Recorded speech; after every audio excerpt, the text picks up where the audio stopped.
Morning Blitz begins now. Just after 6 a.m. on a Thursday, or a Throwback Thursday if you're into posting old pictures of yourself on social media. Good morning. I'm Lewis. That's Kelly Quinn. That's Thick Rick. And we'll see some warmer weather today than we did yesterday. High around 90, some isolated pop-up thunderstorms here and there. So, yay! Maybe take an umbrella if you're so inclined to do so. Can I tell you guys that I had a morning? Already? Yeah. So I had to. There's two things I realized, and I don't have to do this drive for much longer. And not everybody drives the same route in the morning that I do. But I feel like the U.S. military reached out to Ohio and said, "Hey, we need to practice, a bombing run someplace. Like if we had to take out an enemy runway. Do you have any ideas?" And the state of Ohio raised their hand and said, "You know what? We've got this spot on Interstate 70 between 42 in London and Hilliard, Rome. Bomb the hell out of it. Because you're driving along on 70, everything's a smooth ride, and then you get there, and it's like the whole How way. did that go again? I can't Did you do see that his more- cheeks? I can't do that more than once. So then I pull into the Pilot gas station at 42. I pull up to the pump, swipe my card, I put in my little code for my rewards, and it says begin fueling. Nothing happens. I just squeeze the pump, nothing happens. Nothing happened. So I switch to another pump. Same thing. Nothing happens. Did you even select which gas? Yeah, of course. Oh, okay. I didn't know if that happened. Of course. The pump just doesn't. They have the worst pumps on the planet. So that doesn't work. So I tried two different pumps there. 6 minutes goes by at this point because not only do they have the worst pumps on the planet, they have the slowest moving pumps on the planet. So I have to go across the street to Sheetz to get gas before I could finally get back on the road. So in order for me to get gas this morning, it took me damn near, and to get back on the road, it took me damn near 17 minutes, which is way too much time to spend getting gas. So anyway. So now you can take a deep breath and relax. Yeah. So that was my morning. You all good now? I'm great. All right. Great. Were you posting old pictures of yourself? Today? Yeah. Not yet. Oh. No, I haven't. You just brought that up. Is that Well, that's a what thing people you do like? on Throwback Thursday. Oh, is that right? Yeah. Everybody posts an old photo of themselves on Throwback Thursday. Oh, I guess I got That's left out. hence the name Throwback Thursday. So maybe you should post a picture of your first. Do you have a picture of the first bass you ever caught? The first one? No. Oh, okay. No. Do you have a picture of a prize bass you might have caught? Like, Yeah. throw that up there. Okay. Hey, from 2000 whatever. I could do that. See? Now you got to throw back Thursday picture. You really didn't know what that was? Well, I knew what Throwback Thursday was. I didn't know it was specifically about that. I mean, it's technically not, but people adapted that. Oh, okay. No, yeah, I don't know, man. I mean, you don't have to. There's no law that says you must. It's like Taco Tuesday. It's there if you want it, but it's not anything you have to, abide by. I don't know, man. I don't follow all those Insta-talk and Facegram trend things, Do you partake in Throwback Thursday from time to time? I do not. Okay. I rarely post on social media, but let me tell you, I consume a lot of it. So if you are posting out there, I'm seeing it. Yeah. I love social media. I just don't. I engage in comments. I don't post my own content. I used to a lot. When I was first on Facebook for those first years, I thought, this is great. This is so fun. I love, posting something that people like and comment on. But I don't know. I've just gotten out of the habit, and I don't feel creative in that way anymore.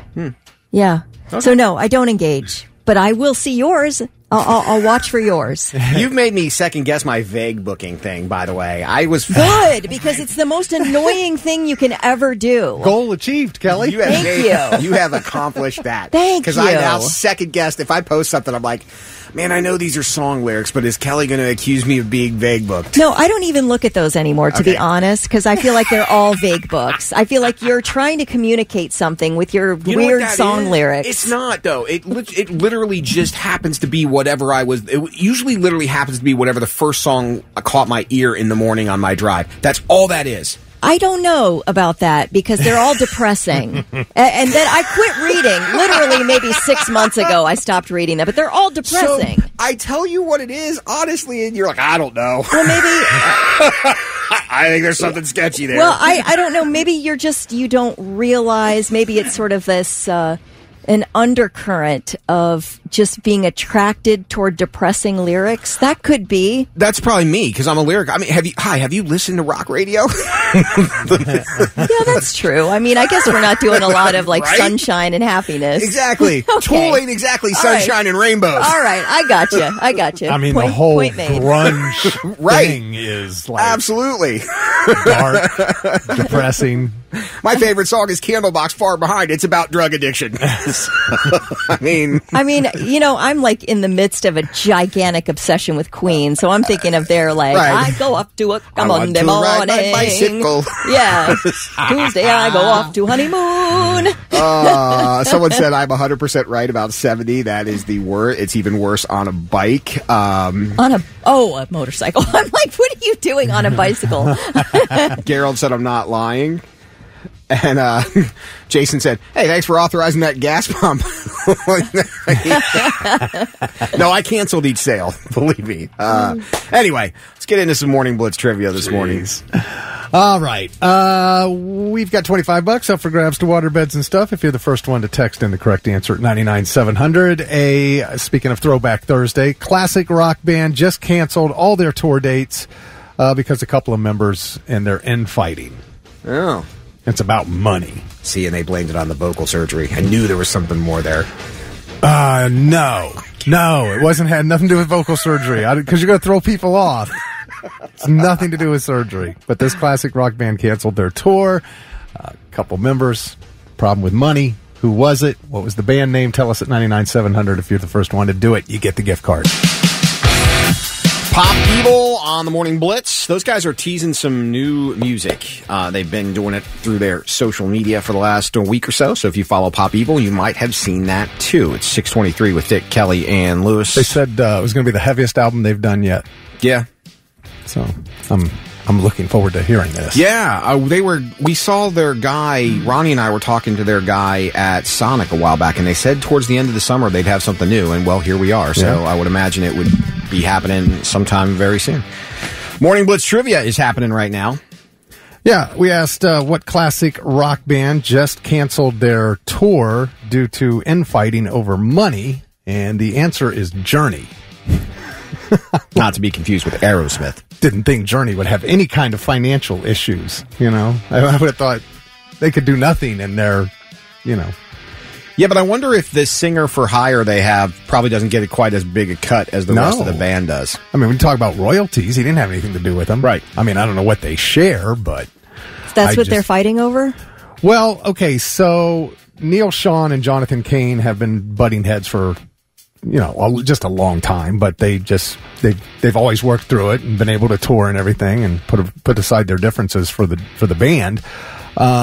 But they just canceled their UK and Ireland tours. This was their 50th anniversary tour, by the way. They quoted circumstances beyond the band's control, and they wouldn't elaborate anymore. But earlier this week, news came out that Jonathan Cain was suing Neil Sean for misusing the band's American Express account. Like he was using it for personal stuff. Okay. And those two, you know, like I said, these issues have been going back for years. But according to Cain's lawsuit, Journey's finances are now so messed up that they can't pay their crew or their production company. Oh, how is that even possible? That's what I mean. I can't imagine Journey has financial problems. Like, that's some terrible management if that's the case. I mean, that band's been touring for what, longer than I've been alive? I mean, what do you do? Buy a house and a car with it? The American Express account? Seriously. So, they tour every summer. They've got to be making some revenue off of it. Well, yeah, plus the royalties alone that this band must rake in are insane. On Don't Stop Believing Just alone. that song, yeah. So I want to know what the balance on that credit card is. And compare it with everybody else's balance on their credit card. Right. You know? And I want to know what he bought. That's what I really want. That is crazy. Maybe they're going their separate ways. Oh, no.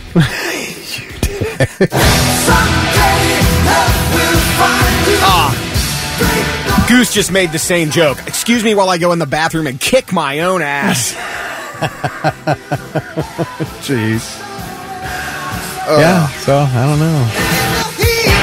Yeah, Throwback Thursday. There you go. They have so many friggin' big hits, man. They have to. I cannot believe they have any kind of money problems. Is it wrong that I kind of liked the Daughtry Lizzie Hale cover of Separate Ways? No, a lot of people did. It was a good cover. Okay. You know, just wondering. No, I mean, when we already had the discussion about South Detroit, there is no South Detroit. There's still a South End of Detroit. I don't care. Nobody calls it South Detroit. Well, we have a South End in Columbus, but we don't call it South Columbus. Is there a band? I'm trying to think how many bands. Puddle of Mudd can't get their stuff together, but they're not nearly on the level of like a Journey is. Aerosmith cancels for different reasons. You know, Motley Crue's had years and years of infighting, and they break up all the time, and then they realize that none of them solo can do anything, and they have to get back together. But they're doing it without Mick now for the first time. I think of all four of them, Mick was probably the one, if you take away his medical problems, was probably the best with his money. Oh, he's probably the smartest guy in the band. That's what I'm saying. You know, all his money went to keeping him alive. You know, I mean, if you watch The Dirt, it was like, you know, he was obviously the most in control of his life. I'm trying to think what others those classic bands have issues that they can't keep it together. I don't know. I can't believe that Led Zeppelin never worked it out to get back. No, you know, and I think it's too late now, for sure. But it wouldn't be. I don't think it would be very good if they did it now. Bon Jovi's had their fair share of drama. I mean, most bands do. It's a lot of longevity. Never heard of any drama with Poison? There's been drama. Yeah, with Poison? Yeah. There's been drama. Yeah, there for a long time. I believe Bret Michaels and CeCe DeVille were not friends. They've had their fair share of moments. Outside of losing guitar players because they died, Def Leppard. Yeah. You know, they haven't had any problems that I can recall. But they have lost a couple guitar players to early deaths. I mean, I guess John and Richie Sambora and Bon Jovi had their issues. But, yeah. All right, well, Rick Shoemaker from Reynoldsburg was the first one to text in the correct answer, so Rick gets $25 to Waterbeds and Stuff. It's the Morning Blitz. And now it's time for I've Got Something. Let's see if these dummies have anything worthwhile for us. Kelly Quinn, what do you got? I got something here. Speaking of dummies, over the past couple of months, I've been just randomly reading something, and out of the blue, the essay, The Myth of Sisyphus, has been mentioned. And I'm like, what is this? Syphilis? Sisyphus. It's an essay by the philosopher Albert Camus. Oh. So I'm like, what is this? I guess I should read it, right? Like, I've seen 2 references to this work. I'm going to read it. So I got it on Libby, borrowed it from the library. And I want to tell you that I have read, my Kindle goes in percentages. I've read 10% of this book. Mm-hmm. That's a chunk of it's an essay. I have understood not a single sentence. I am literally reading it's gobbledygook. I don't understand any of it. And I'm like, what is wrong with me? Am I losing it? So where do I go? To Reddit. I'm like, somebody's got to tell me what this book's about. I can't, it's something about, is life meaningless? It's this whole big, deep philosophical essay. Like I said, I can't understand it. So I looked on Reddit from a year ago, this post from this person who says, The Myth of Sisyphus is the first book by Camus I have tried to read, but for the life of me, I cannot make head nor tails of it. I can't get through a sentence without thinking, what the hell have I just read? Do any of you guys have any advice? So then I looked down at the advice. I'm like, I need advice. I can't understand it either. And somebody said, The Myth of Sisyphus is very difficult. I actually wrote my college essay on how I was unable to finish it. And then somebody else said, unless you're an absolute genius, you are going to have trouble. So I guess I can classify myself as not an absolute genius, and I think I'm going to drop it. It's not worth the trouble, but I don't get it. It's the first book I've ever picked up that I literally cannot. This is in English. Huh. It's in English. I cannot understand it. Steve says the myth of Sisyphus is basically his life. Okay, well, can you explain your life then? Because I don't even know what I'm reading.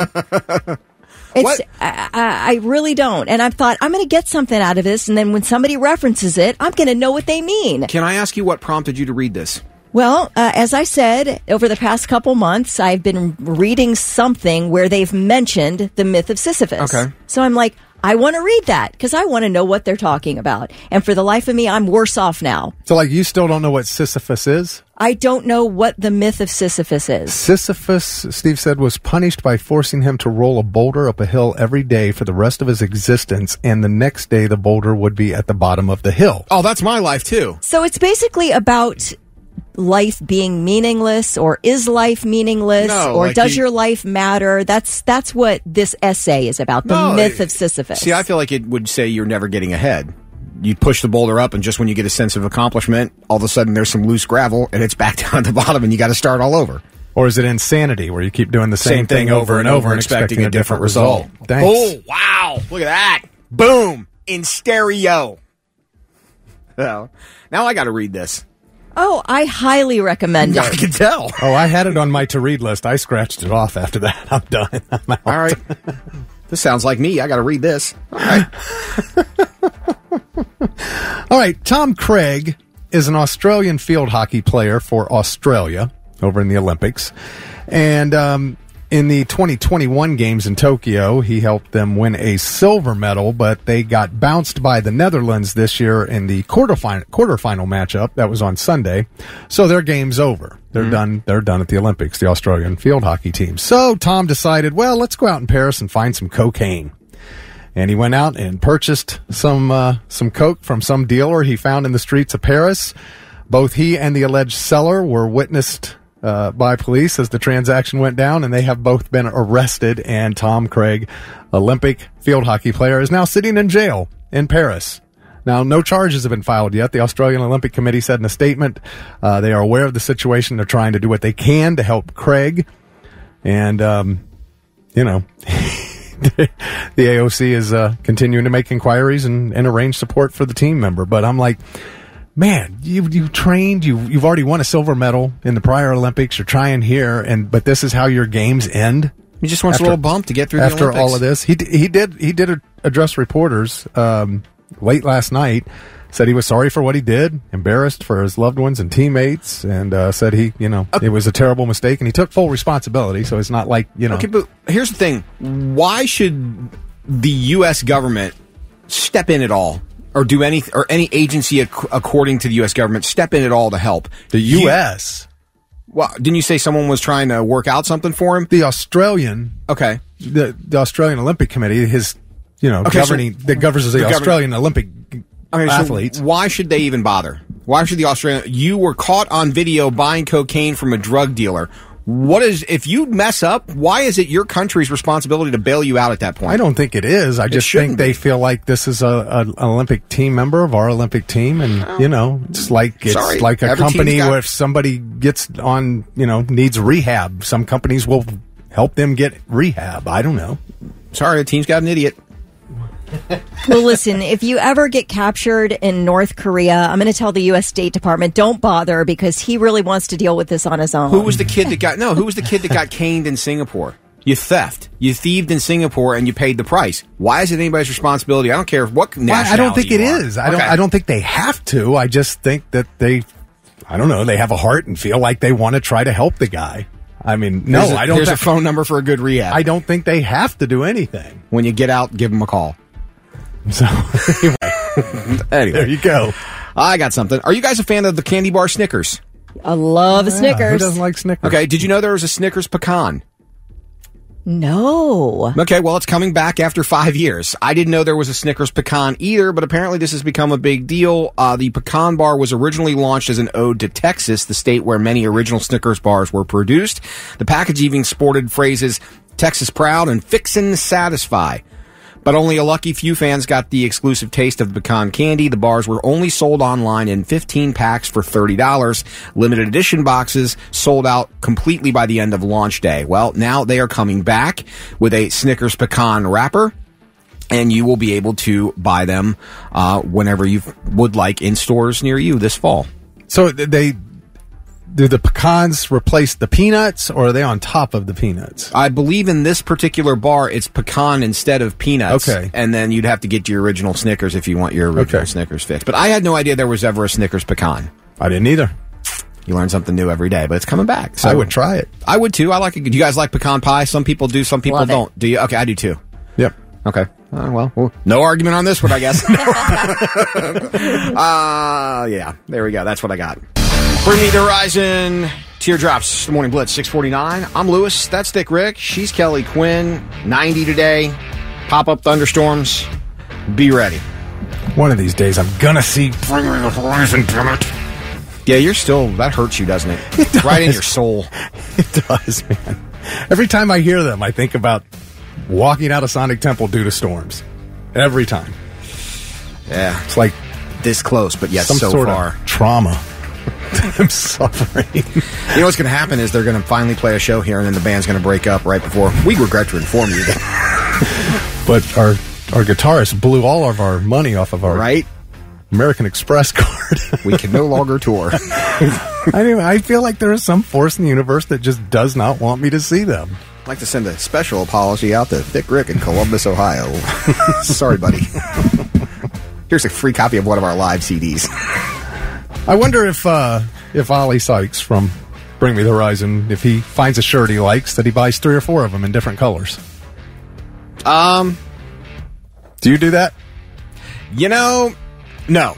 But I can't honestly say that because I do. I didn't think about this until yesterday when we were talking about this. I have 2 Under Armour polos, and I realized that they're the same design but different color. But I bought them at different times, so I did not realize it was the same design until I have a white one and a yellow one, and they are literally both the same exact layout other than the color different. One's white and gray, one's yellow and gray. All right. I mean, most guys I know, man, when you find something, like if you find a pair of jeans, and like, oh, these are perfect, I'm buying 3 pair of these jeans, you know. Or if I find a shirt that I really like and, you know, it works in different colors, I'll get 2 or 3 of them in different colors. Okay.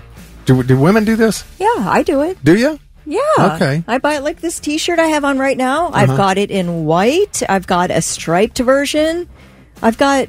Yeah, I like the way it fits, so I've got multiples in just different colors. She does that with tank tops at home. Mm-hmm. She does. So I've seen that. Like, I love a novelty T-shirt. You guys, I love a novelty tee. I have novelty T-shirts from the same company with just different things on the front. Like, I've got one that says Peaches. I have one that says WKRP in Cincinnati. I have one that says Schoolhouse Rock. I've got... So, yeah, I absolutely buy multiples. If I find something that fits right and it makes me feel good, bring it on. I have 3 pairs of the same kind of jeans. 3 pair. Okay. Yeah, me too. Of the same kind of Hudson jeans that I love. I love the fit. And I'm like, this is it. I feel good in these. Give me 2 more pair. Oh, see, I don't. I have They're different washes. Every pair of jeans I have is a different wash and a different style. Mine are different washes, same style. I mean, if they fit great, I don't blame you. That's what I do. Okay. But, I was in this discussion the other day, and I was informed that women can't get away with that because everybody notices what they wear. And they will notice that. And I'm like, well, now, see, I never noticed that with you, Kelly. I cannot be bothered with what people notice about what I'm wearing.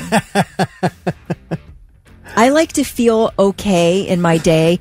You know how it feels when you grab the wrong underwear. The underwear that's like bottom of the barrel, you hate it, but you haven't done laundry in a while, and you feel it all day long. Like, I need to feel good head to toe about what I'm wearing, and I cannot care about what anybody else thinks about it. I go commando. I've never experienced that. Of course you do. That's interesting you say that because I am even more so this way with multiples when it comes to socks and underwear. Yeah. I will buy 3 6-packs of underwear. I'll have 18 pair of underwear, and all the old ones will go in the trash. Yep. And those 18 will rotate. So I always have the same. Do they come same way with socks. Do you get in the zip pack or do you get the tube? Do they come in the tube? They're like a box, but kind of thing. Animal print? No, animal print. I could try some. I don't know.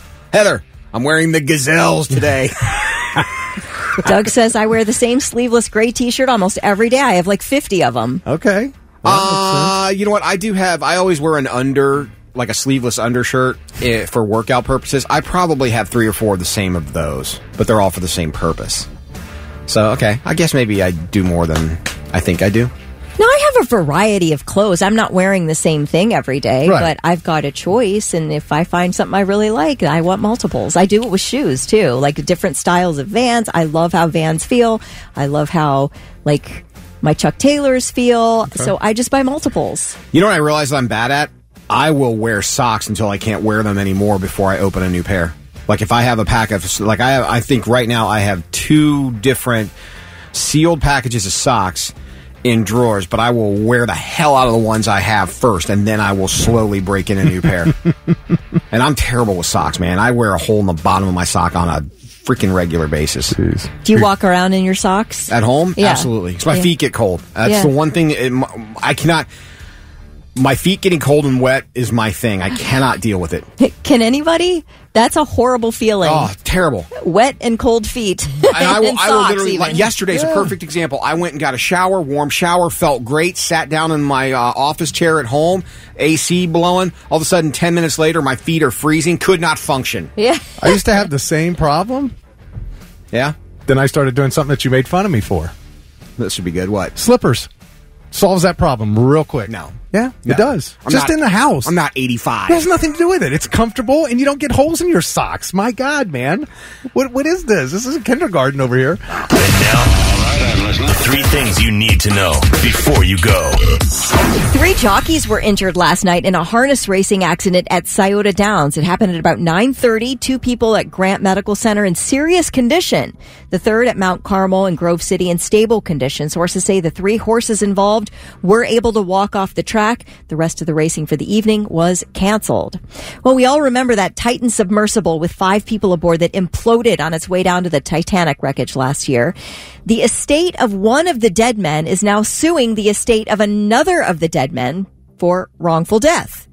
The suit was filed by the estate of French explorer Paul-Henri Nargeolet, accusing OceanGate CEO Stockton Rush, who also died in the implosion, of gross negligence by designing, building, and operating Titan in a manner outside the norms of the diving community and industry.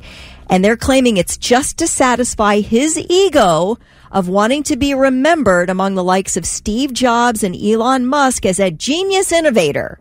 That's what drove this guy to, remember they were saying they were using like PlayStation controller and like these weird things on this in the building of this vessel, and because the explorer Nargeolet was not an engineer, he had to trust Stockton Rush's word that the vessel was safe and seaworthy. They are suing for extreme anguish and damages to the tune of $50 million. They go through this lawsuit saying there's no way the 5 aboard there did not experience at least a period of panic and anxiety and fear about what was coming. And they want $50 million from another dead guy's estate. Well, have you guys seen this video? It's so crazy. It was released by the Tulsa, Oklahoma Fire Department from inside a home that caught on fire back in May. Now, this video shows 2 dogs lying around. One was on the couch and the other on a dog bed. And this dog on the dog bed was chewing on something. Turns out to be a portable lithium-ion cell phone battery. All of a sudden, this battery starts shooting sparks. Both dogs jump back and take off running along with a cat right out of the room. Then the dogs come back in the room as this burning battery lights the dog bed completely on fire. Okay, the dog that was on the bed, he's like, I'm out of here. Leaves the room. The other dog that started the fire just stands there barking and barking and barking, looking around for his buddies, like, what's going on here? My bed's on fire. Then he ends up taking off. Thank God there was a doggy door. Both dogs and the cat got out of the doggy door. There was nobody else at home at the time. And this home went up in flames. You can see the fire just eating away at this room. It is the wildest video. I encourage you to look it up. There was extensive damage to the house, but like I said, all 3 animals got out fine. No damage, no harm. So, wow. I mean, to them. So. Yeah, I just pulled it up and was able to watch it. Isn't it wild? Crazy. It looked like firework going off out of the middle of the bed. It did. Yeah. And the one dog just kept coming back, like, say, either, like, look what I've done, Right. or what are we going to do here, or let's bark at this a few more times. The cat got out of town, like, right away. Immediately. But anyway, I encourage you to watch that. It's a pretty wild view of a house fire, and those are your 3 things. Lincoln Park on the Morning Blitz, 7:10 with Dick, Kelly, and Lewis. Our Lincoln Park going to be the big-name headliners that supposedly got nailed for Sonic Temple next year, and they're going to go back out on a tour with a female lead singer. It's possible. Very possible. I don't know. I said I think I'm on board with a female singer because it's not Chester, or it's not somebody that's going to try to sound like Chester. Different vibe. Yeah, that would be. I could get into that. We'll probably find out before the end of the year, I would think. Yeah. We'll see. Right, so a Frontier Airlines pilot, Seymour Walker, was arrested by Houston police on an assault family violence warrant. This happened last Thursday at George Bush International Airport. The officers actually boarded Flight 3195 to Dallas-Fort Worth and took Walker into custody right out of the cockpit.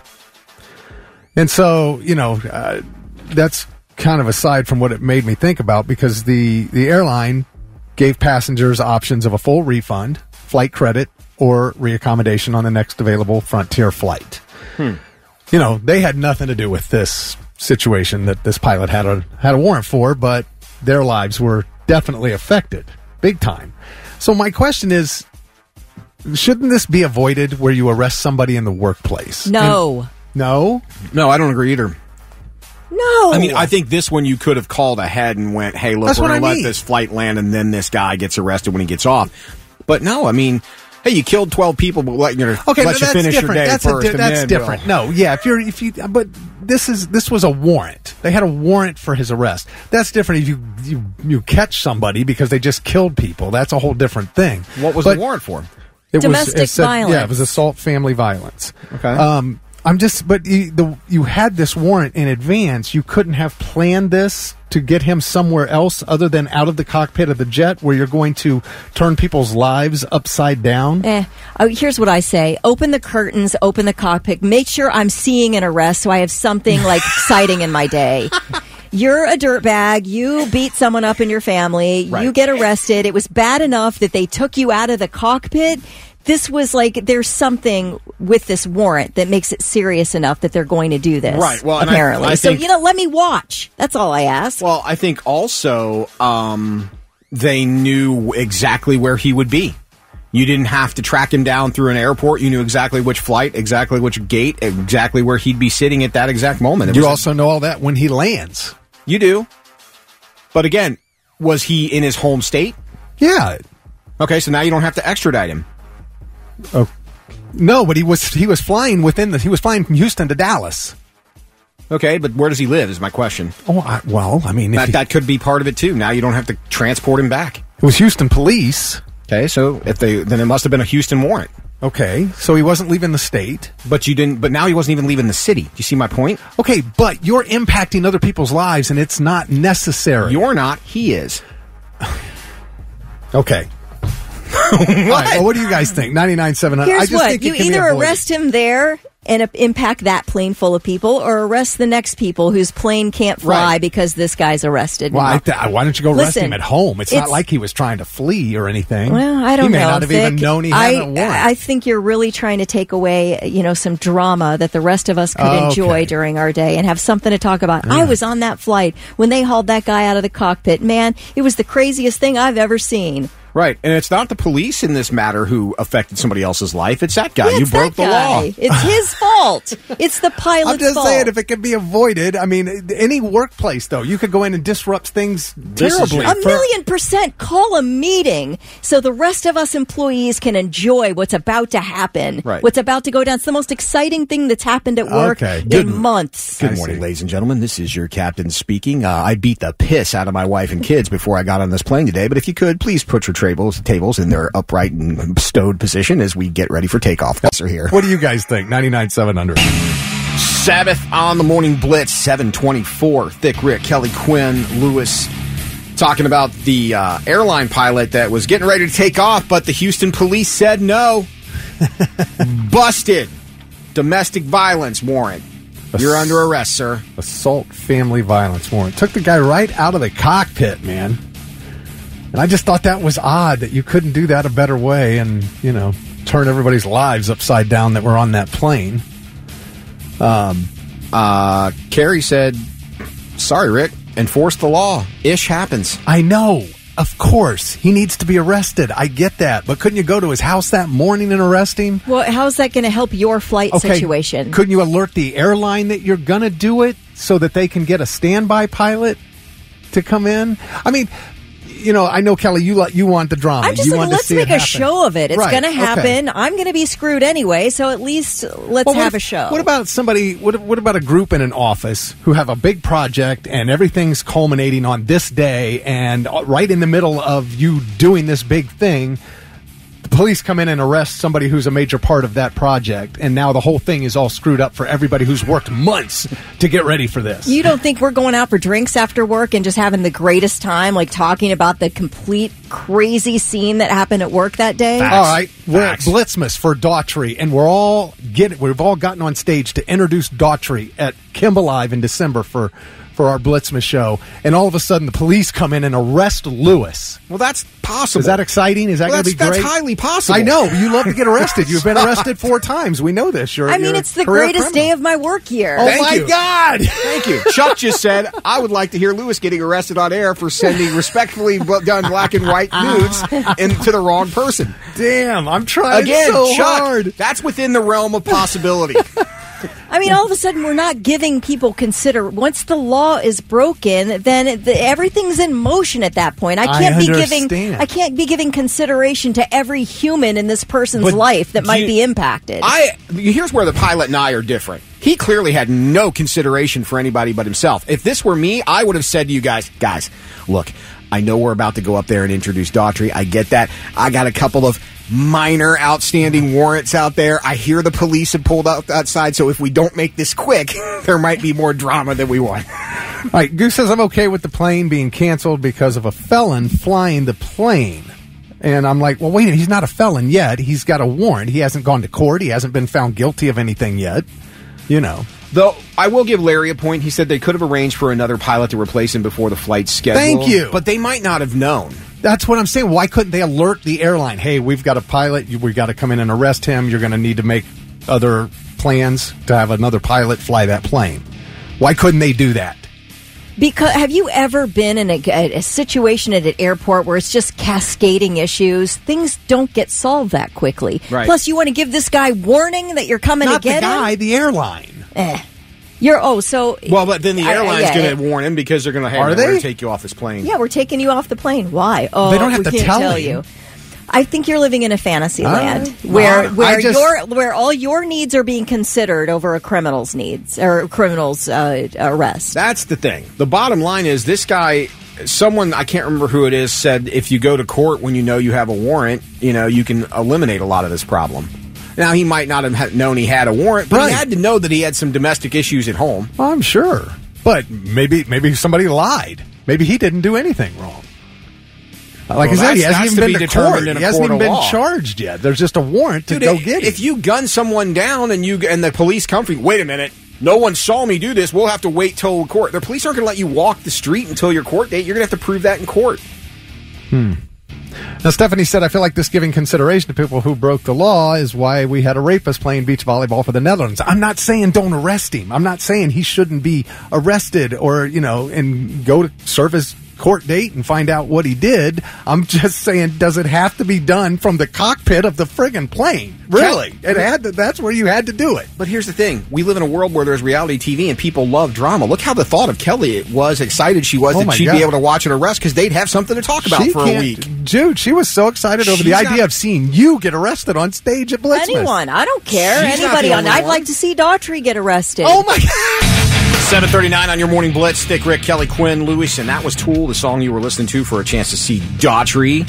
Coming up as part of the Blitzmas concert series at Kemba Live. We were looking for caller 6, and that honor today goes to Kenny Wires from Frazeysburg. He's got the tickets, and he will get to watch Lewis get arrested on stage at Blitzmas. Absolutely. It's the gift that keeps on giving. Great. What if we could sell merch for that?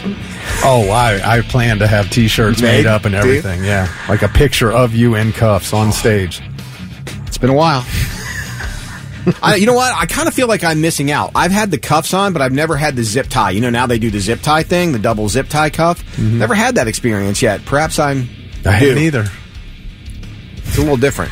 Let me tell you how uncomfortable it is to be cuffed in the back of a police car. You ever had that? I can imagine, man. It is not fun. I can imagine. Especially when you got a dad bod and they try to force you into the back of the car with your hands behind your back and you got to kind of like try to be comfortable. Because they have to keep you cuffed despite the fact that there's a plexiglass shield between you and the officer. So, so you ride miserably with your hands cuffed uncomfortably. I always... Your knees sucking in your gut. Thought it would be uncomfortable. Then they ask you a question. Oh, I'm good. Jeez. What? You guys have obviously not. Obviously, I'm the only one in the room that's experienced that. Well, you haven't really lived yet. Not everybody has. But anyway. I'm good. Part of life is growing up and discovering things. And as a parent, you want your kids to discover things on a certain time frame, I guess.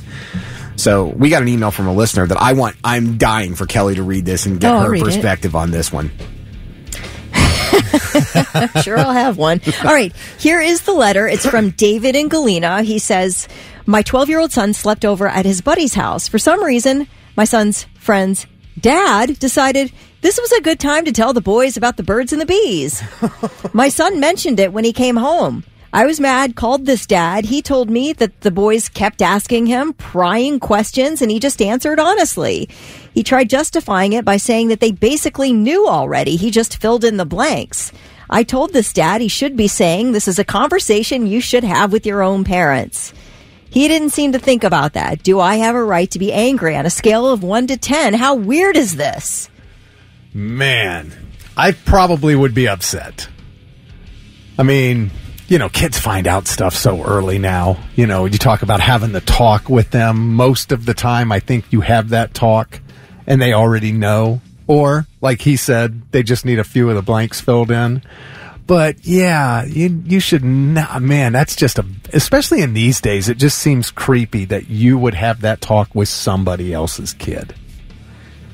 Well, but it depends on how the talk was initiated. Now, if Dad sat him down on the hub and went, look, this is Lisa Ann. Lisa Ann is going to make you feel a certain way when you watch her work. And then that leads into the conversation.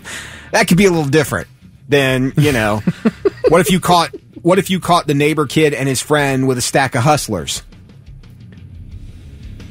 Do you call an intervention with all the parents together and you all discuss the stack of Hustlers together?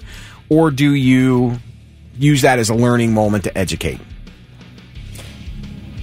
Yeah, it's way too dicey to take that liberty with someone else's child. I think absolutely this dad should have said, hey, you need to talk to your dad about this. Great questions. Why don't you write them down and present them to your dad? There's in no way, shape, or form should this man have had the birds and the bees talk with somebody else's kid. Now, what I will say is your kid's 12 years old, all right? Likely maybe in puberty or approaching puberty pretty quickly, should know these things already. Now, where your kid is in terms of his growth and all that and whatever. But what I'm saying is he probably did already know about sex from school. It's how I found out. It's how most people find out, is because kids start chattering as soon as they find out about it. I will never forget how I found out. My friend Connie Williams told me how men and women do it to have kids. I was like, absolutely no way. That is not true. You are lying. I went home and asked my mom. She confirmed that it was true. I was so sick to my stomach by the whole thing. Like, you cannot tell me this is real. I was 12. Yeah, I was just going to ask. Like, I was 12 years old. Now, most people I'm guessing knew before me. Maybe I was a late bloomer. But now, this 6th grade was in elementary school. Most 6th grades are in middle school now. Like, sure. You gotta prep your kid at 12 years old. Like, I felt stupid. I felt really dumb that I didn't know that. I think, too, though, that, like, when you're a little kid, I know, like, I remember when my friend was like, dude, my dad's gone. He just got a new nudie magazine. Yeah. And we all went, and, Right. you know what I mean? Or videos were, DVDs or whatever were around. So, like, as kids on recess, you talk about, Absolutely. So, do I think this dad should have maybe had that discussion? But I would be curious to which the context came up. Yeah, and plus you don't know what kind of style this random man has in telling your kid about sex. Yeah, that is absolutely out of line. It's crazy that someone would ever do something like that. But I also think 12 years old, David and Galena, you should maybe have already had that talk with him. I don't, whatever. Yeah, you know your kid. I shouldn't, come down on you for it. But 12 is man, that's, Is that right? that's, yeah. Yeah. Any older than that, a teenager, you're already in puberty. Yeah. You can Right. already Yeah. get a girl pregnant. That's what I'm saying. I feel like you should know that your kids are discovering that at some point in time, whether you might not, nobody wants to have that talk, but you should know that there is a discovery thing happening there, whether you want it to be happening or not. Let's see what Blitz Nation thinks a little bit more about this after Shinedown on the Blitz. All right, I did want to throw out there, though, so if you can, just text him what age. Is it 10 or 11 based on what you know about your own kid? Is that what you would say? 10 or 11 years old? I mean, I don't know. I just remember, probably being in that age when I discovered what a hustler was. Mm-hmm. Did I know what to do with it? No, but I knew what it was. All right. So on a scale of 1 to 10, how angry should he be? And, if you had a really weird way of finding out, kind of like similar to what Kelly's situation was, you can let us know that. 7:50 on your Morning Blitz. Kelly Quinn, Thick Rick, I'm Lewis, and we're talking about the neighbor kid got the sex talk from the neighbor kid's dad. Or the neighbor kid's dad gave your kid the sex talk. Not your kid, but this kid. Yeah, the son of David and Galena, who wanted to know how pissed he should be. People a little upset. Now, I'd be infuriated if my kid was 6. Oh, my gosh. Your kid is 12, and I agree that it was out of bounds for that guy to have a sex talk with your son. 100%. But I also say you should have already done it by the age of 12. Someone said age is so different now than it was for us before. Even if we have parental controls on our kids, there's stuff there always somebody in class who doesn't. And I think it's a lifelong discussion. A lot of books and resources on age-appropriate conversations with kids. Yeah, it's not wrong. Well, because the talk kind of goes... When you have that talk with your kid, you also talk about puberty. So it needs to happen before puberty, for sure. Because you need to explain what they're going to go through first. Yes. During puberty, and then get on to, the birds and the bees. Danielle said 10 out of 10. I'd be so pissed, and no effing way those boys were just asking prying questions. That dad is a creep. Steve said 12-year-olds call other 12-year-old girls whores and sluts these days. They know more than we did at their age. I would agree with that. Yeah, plus they have access to porn on their little phone they carry around every day. Well, and you mentioned access, and I think that's a big part of it. Based on how much access you have to whatever, which is why parents want to keep their kids away from stuff and not let them see certain things, and that's why we have movie ratings, and because you feel like if you keep them from being exposed to anything, they won't know anything until you decide it's time. But they go to school, and you can't control that. Yeah, I think part of this problem is, access. You have a lot more. I mean, again, I discovered magazines and DVDs because they were at my friend's house when their parents weren't home. Mm-hmm. Yeah. I didn't have the phone connected to the internet that I could just dial up. I had that conversation one time in the car, and all my conversation was, just so you know, your sister can see everything, every website you go to on your phone. So you might want to think about that when you go to certain websites. And that was it. That was the end of the conversation. Well, and I, like I've talked about before, if you were a kid here in Columbus in the 80s and you had the first cable system we ever had called Cube, there was a premium channel called P10. And it was XXX movies, and anybody with that box in their house could access those movies, which I did. There was the hub before the hub. It was, man. No, we had to try to go between 2 different channels on our dial TV, and it was definitely scrambled, but you could catch some images every now and again. Yeah, but with Cube, man, if you knew how to cheat that box, it was crystal clear XXX movies. Cassandra said, I think David also left his son susceptible to abuse from other kids by not explaining these things to his son. That's a possibility. So, like Kelly said, she found out from a girl at school. And Kelly felt like you should have already known that. Well, I was so grossed out, and I just didn't believe her that when I found out it was true, I was like, oh, well, this is embarrassing. I've embarrassed myself in 6th grade now because I didn't know what I should have known, what everybody else knew. Bobby said, pay-per-view on Time Warner taught me about sex.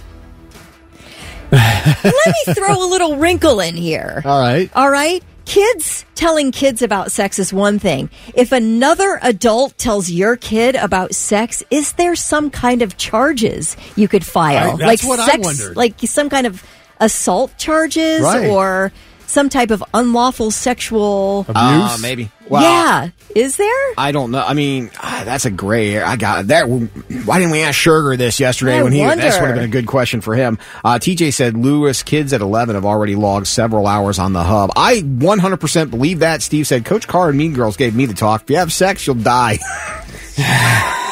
Oh my gosh. Oh man, I don't know. It's a weird thing. Jared said my 11-year-old looked at me and my fiance dead in the eye and said, "I know how Baby Jack was made." Totally unprompted in the middle of a conversation, not even in the same galaxy of the topic. He just said that, looked up and said, "I know how Baby Jack was made." 11 years old. Man, that was just boiling in that kid's head. It was bouncing around until there was silence in any conversation, and he could just bust out with it. Yeah, I think it's more difficult now than it used to be, because again, if you're paying for sexual content, you're doing it all wrong because there's without a doubt, the days of the video store memberships and the back room at Family Video and all that are in the past. Aren't we talking about 12-year-olds here? Yeah, but when you were a 12-year-old, you didn't want to know what was in the back room of the video store when you were in there? Well, definitely. That really wasn't my life. But is I've seen a Playboy magazine in someone's closet. Now, that was and trying to get between those channels to get an unpixelated boob. And wanting to turn around at the drive-in. See, I think that's the difference between boys and girls, because Rick and I both know what the back room was in the Family Video store. When you were a little kid, you're like, one day I'm going to go back there.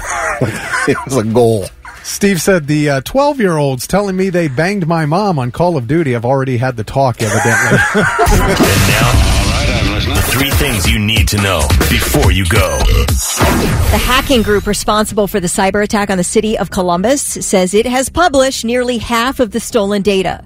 The organization known as Riceta claims to have downloaded employee identification details and other sensitive information in their July ransomware attack. The group gave the city until 3:30 this morning to pay nearly $2 million ransom, threatening to release more data if they didn't get the money. I don't know if we paid up or not.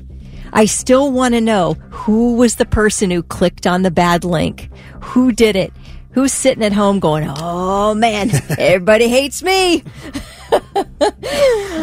Oh, well, anyway, I feel bad for that person because I myself have clicked on a bad link or two in my day. Had a damn elf bowling. Yep. 2 NASA astronauts who went to the International Space Station on Boeing's Starliner spacecraft in early June for what was supposed to be an 8-day stay might not make it home until next year. Can you imagine? Yeah, I'll go to the space station for 8 days in early June. I got a bunch of stuff coming up, a huge prepaid vacation coming up in July, but June works for me. Anyway, so they're still there. They may not get home at the earliest until February 2025. NASA is trying to come up with a plan B on getting these 2 people home, Butch Wilmore and Suni Williams. The backup option involves the 2 returning on SpaceX's Crew Dragon spacecraft February 2025. Right now, the Starliner spacecraft thrusters are not working, so they would send that back uncrewed and send the 2 astronauts back on a SpaceX spacecraft. Earlier this week, NASA used SpaceX to shoot a rocket up there to deliver more food and supplies for these poor people who were not packed for a multi-month stay, including extra clothes and some food. So wild, isn't it? Jeez. I mean, how bad are you? Like, I'm on my last pair of underwear, right? Bro. I mean, all right. So far, not many details are known about this wild terror plot aimed at Taylor Swift's 3 Vienna concerts. She was scheduled to perform there tonight, tomorrow night, and Saturday night for an estimated 65,000 fans each night. Now, Austrian police say a 19-year-old man has been arrested. He was arrested about an hour from the concert stadium. They found chemical substances possibly linked to bomb making in the search of this man's home, and investigators say they found specific preparatory measures had been undertaken to attack these concerts. A second suspect was then arrested in Vienna. No age or gender known on that second suspect. But police say both suspects were radicalized by ISIS online. Concert organizers have canceled all 3 Taylor Swift shows. Now, there was a story in the news this morning. This person who lives in the U.S. spent $5,000 to get to Vienna, was so excited, just a huge Taylor Swift fan. She lands in Vienna and now finds out, I mean, obviously they're going to cancel the concert. You're not going to risk anybody's lives. And I'm sure she's okay with that. But just the amount of time and prep and money that went into getting herself to Austria. And she's not the only one dealing with, traveling. I'm sure, tons. 9 hours to get somewhere for a concert that ends up canceled. But how scary is that? And bravo to the Austrian police. Yeah, who busted this plot. Let's talk about this a little bit. Not necessarily this show, but this whole idea of the concerts and the terrorist attacks, because it's been happening. Mm-hmm. It's been happening all over the world. It's Van Halen on the Morning Blitz, 8:11 with Fit, Kelly, and Lewis. And the Taylor Swift incident overseas, Vienna, canceled due to terrorists. No attack made, canceled, a kind of a preemptive cancel. Terrorist threat, yeah. Terrorist threat, which I think you have to do. A plan. It was an actual plan, right? Right. I mean this was it was going to happen. They found evidence that specific preparatory measures had been made to... This isn't the first time. Ariana Grande had a few years back. There was a bombing in London when she was doing a show. Yeah, that was terrible, man. You had the Jason Aldean thing in Vegas. You had October 7th in Israel. That was a concert. You had the concert in Russia. Those were both in the past year. I told you this morning, and I don't know if you picked up on this either, Kelly, when we were all at Sonic, I was shocked that there was not, and I'm not saying that there was not security there, because there was. I'm shocked there was not more security there or a higher level of security. We may not know, actually, how much there was or wasn't. We don't know, because I know they have people who walk around in street clothes and stuff like that, so we don't know for sure. But my head was on a swivel Sonic Temple weekend. Yeah. Because of everything we just heard about. I even talked to my wife about when we went. I was like, man, I hope some a-hole doesn't do something stupid and ruin this weekend with some crap like that. And so I would everywhere I looked, I was just kind of like, I was always looking to see if anything was odd. I can confidently say I didn't think about that one time. Really? I thought about it all. See, I did, weekend. Because the MO has been large group of people. Yes. That's where you make the statement. I told you I think about it every time I'm at church. I think about it every time. Yeah. Every single church service, I think about it. It didn't even occur to me at Sonic Temple. Really? Not at all. Why church? Because a captive audience, you're all sitting there, you just targets. Makes sense. It's a big church. It would not be that difficult. Nobody's going through metal detectors to get inside a church building. Good call. So that I always think of, but I don't know. I felt really safe and secure at Sonic Temple. Why is that? And again, I'm not taking away from any of the security that were at Sonic. Hell, we had conversations with a lot of the police and a lot of the guys that were working security there. I just, you see all those big incidents. If you want to get put on the map on a national or world level, that seems to be the way to do it. Especially when you're talking about an open air stadium for the most part. It's just, and that's, unfortunately, that is the world that we live in. I know, man. It's creepy. And there's these festivals are going on all year long. I mean, it's not like Sonic Temple's the only one. Man, I hope, because it's like they say, you can't be wrong one time. If you're the people responsible for keeping this stuff from happening, you cannot make one mistake. Right. And I'm not talking about, the undercover cops walking around either. I'm talking about if you wanted to get something in the Sonic Temple, just the way it's laid out in my head, I can think of about a dozen ways I could get something in here that no one would find until I already got security. Oh, you could have somebody throw something over a fence. Thanks. Exactly. That's one. Yeah, I mean, there's probably a list of 20 or 30. But it was just, something to think about when you go to concerts, that's for sure. All right, let's get you tickets to check out Sublime with Rome. Kelly, what caller you want to go with? How about caller 26? Caller number 26, 800-821-9970. When you hear Ozzy and we all get on the crazy train, that is when you want to be caller number 26 for your shot to see Sublime with Rome. Coming up, we'll talk Olympic food on the Blitz. Shine down on the morning Blitz. 823, Kelly Quinn, Thick Rick, I would be Lewis. Olympics are going on. I tried to be something else, it just doesn't work. In case you didn't know, the Olympics are happening. Oh my gosh, some great races last night. Do we have so many super fast people in the United States? I mean, they kept doing all these heats. And in each heat, there was another person from the United States who got through. They were either first or second and got into the finals. So we had 3 or 4 people from the United States in every final of every different track race. I have seen as much of the Olympics this year as I have a Meryl Streep movie. My mom and I watched women's springboard diving yesterday, and it was delightful. But Team USA needs to put in some work, I think. We're kind of... Careful. Huh? Careful.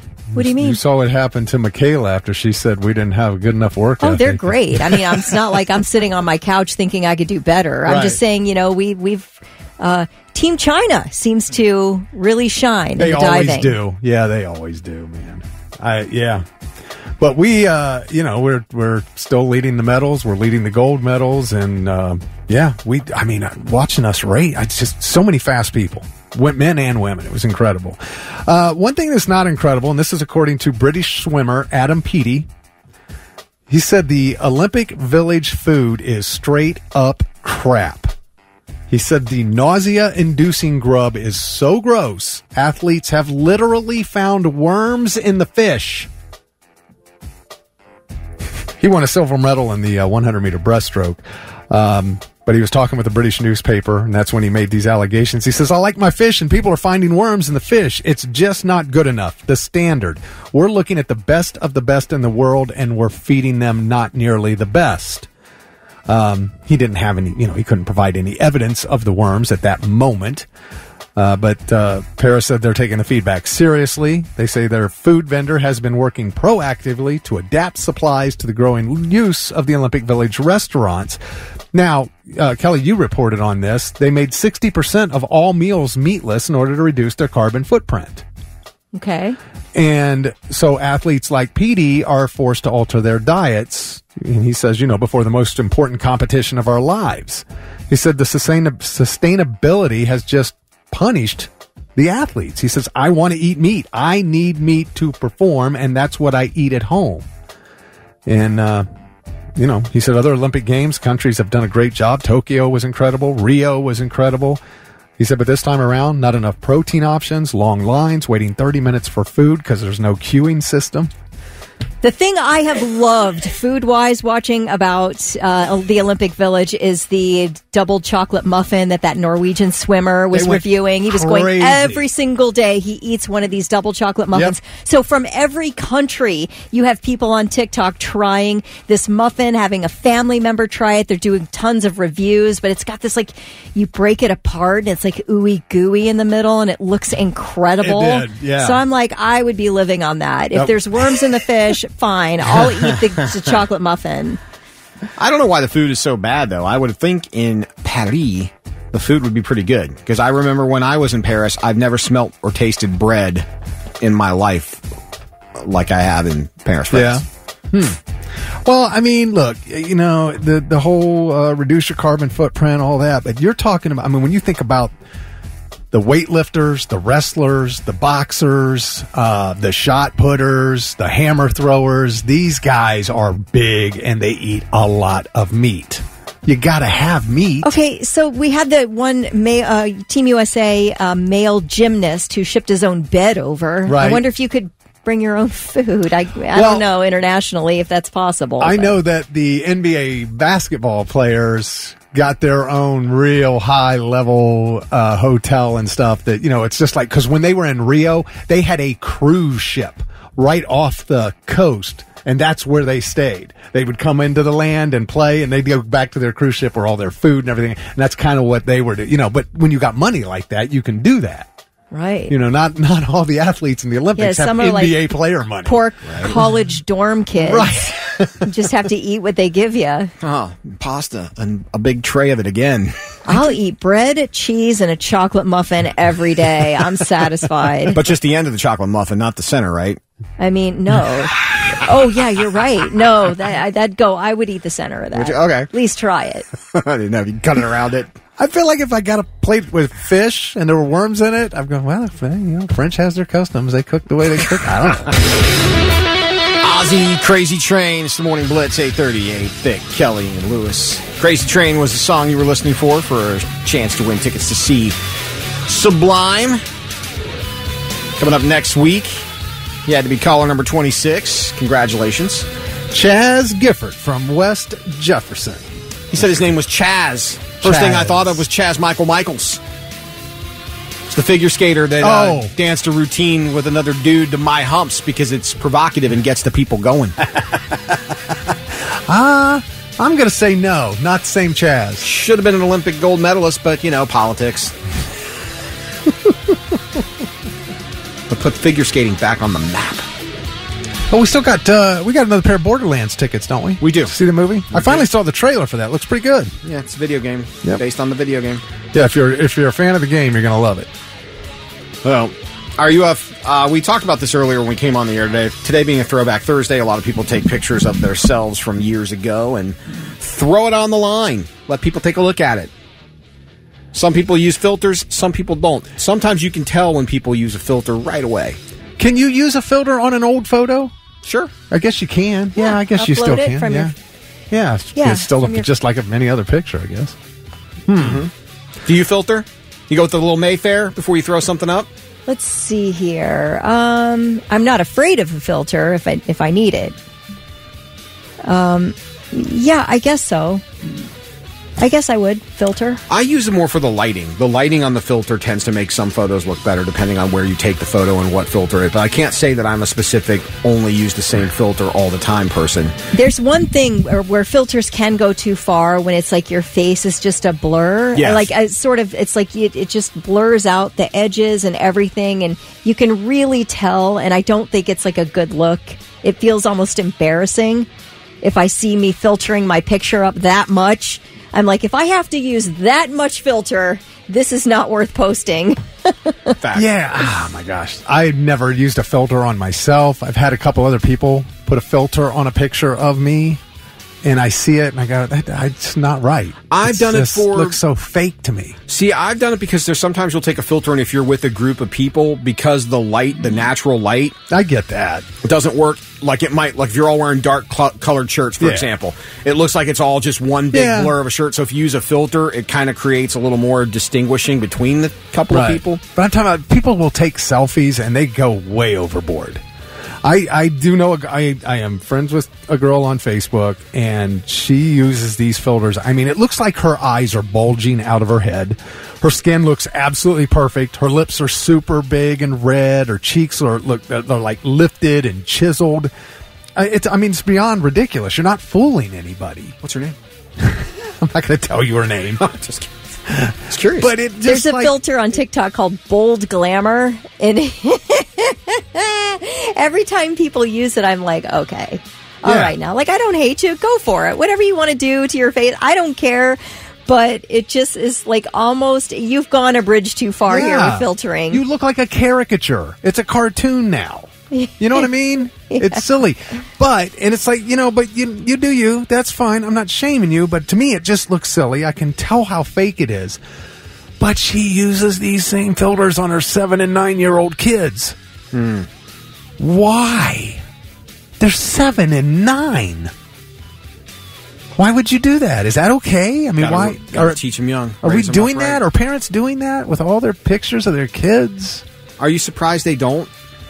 I have a friend of mine that comes from the beauty pageant world, and God be whatever, she has to have her kid pageanting along with her. Well, I mean, but what message are you sending your own kids that you have to put all these crazy filters on them? Great question.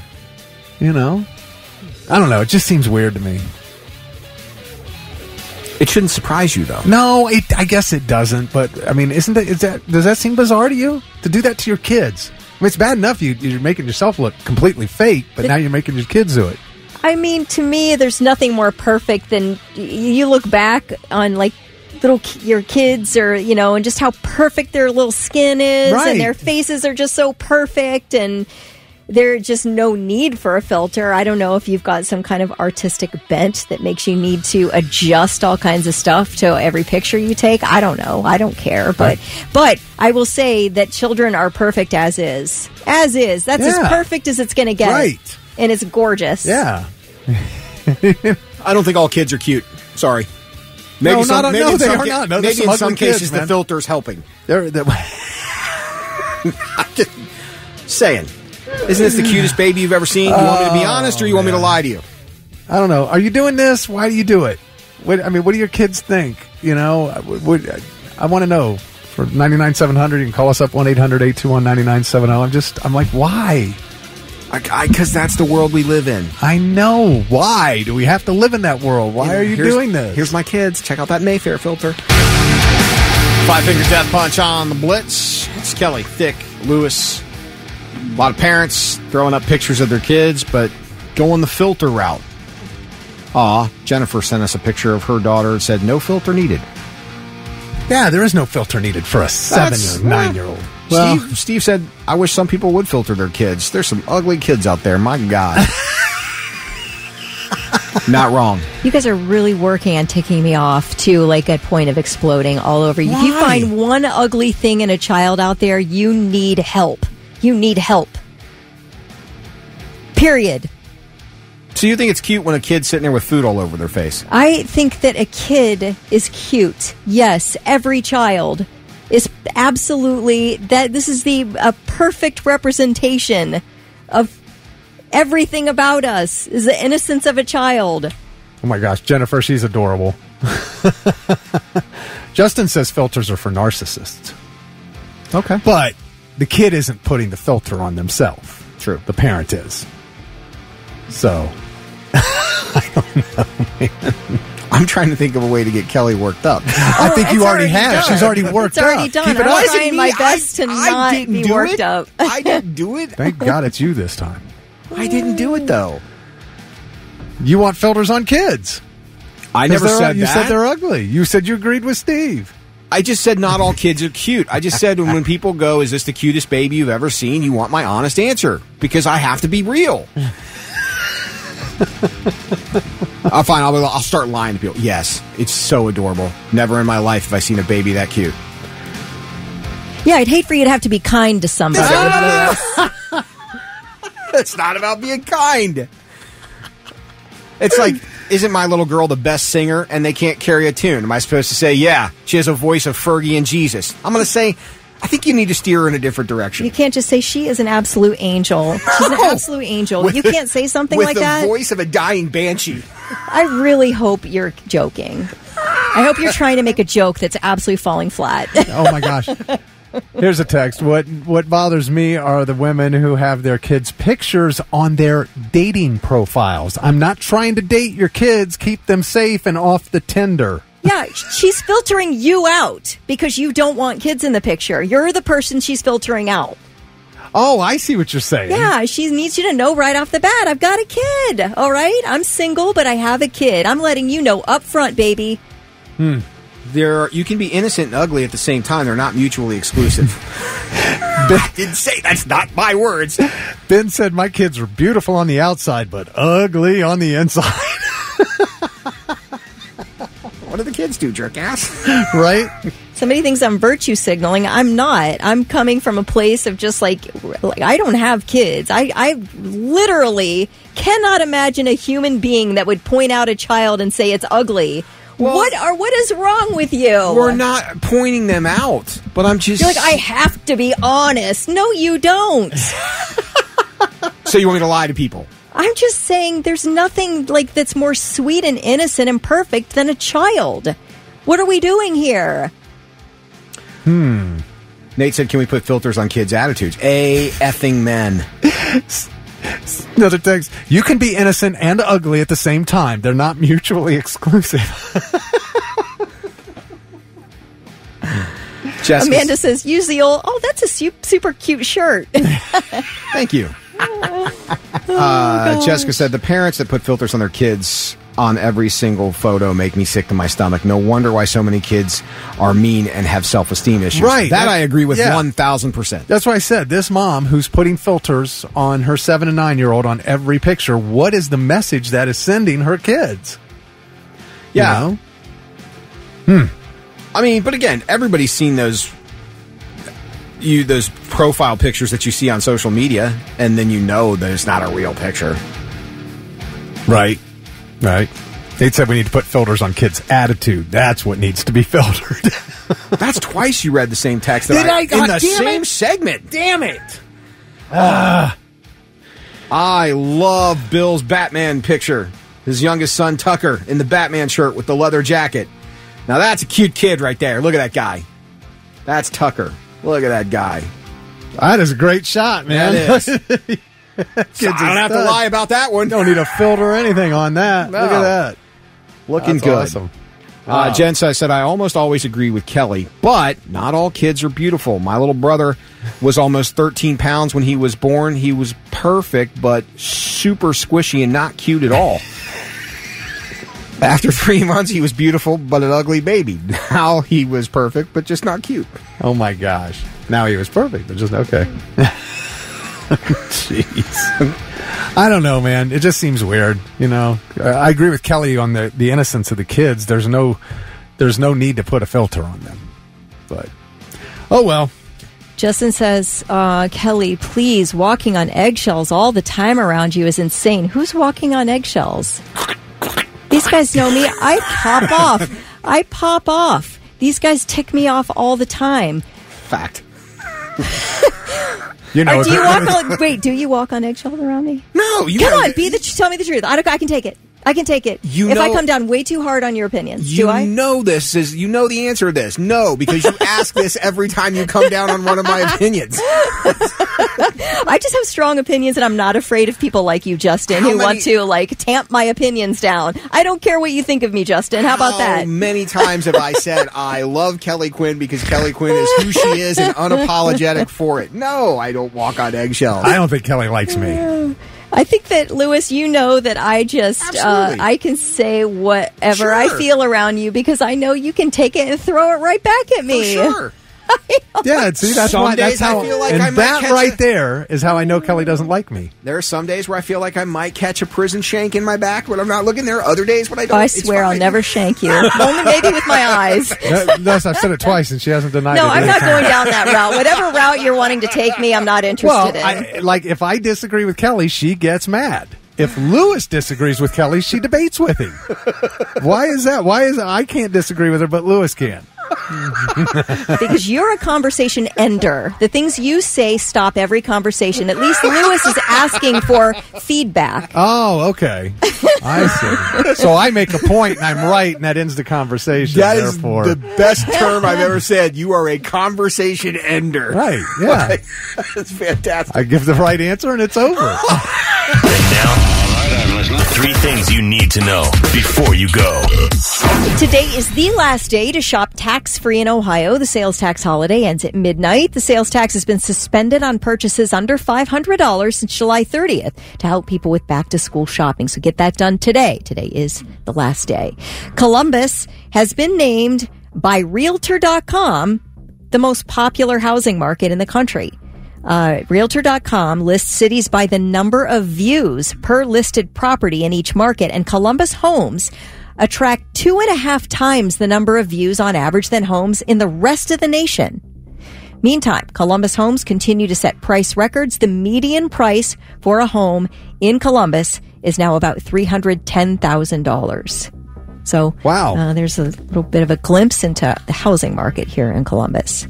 Well, like I said, we just talked about Cedar Point closing down Snake River Falls next month. Kings Island has just unveiled an all-new racing water slide. It's set to open for the 2025 season. This thing's really cool looking if you can look it up.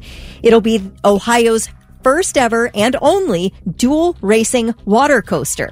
It's called the River Racers, and it's sort of like the Racer, I guess, roller coaster where you're sort of racing each other.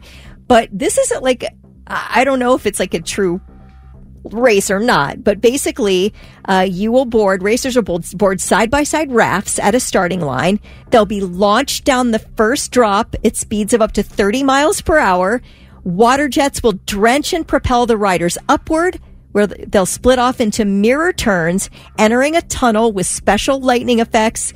The riders will then rush into an open-air, high-banking slingshot, and then will be whipped around 180 degrees into a gravity-defying final mega drop to see who crosses the finish line first. Does that not sound wild? I'm just thankful you're on a raft. Can you imagine the wedgie you'd get if you weren't? Oh, right. Yeah. I feel like you're getting a face full of water like every 2 seconds. It looks wild and fun. Look at that. Isn't that something? Yeah. It looks like a total blast. It does. Yep. Yeah, I mean, and I'm watching this. It's all adults. The adults are riding this. Oh, yeah. I bet you have to maybe a weight limit, or you must be this tall or something like that. I'd strap on my Speedo and give that one a whirl. Oh, joy. All right. Those are your 3 things.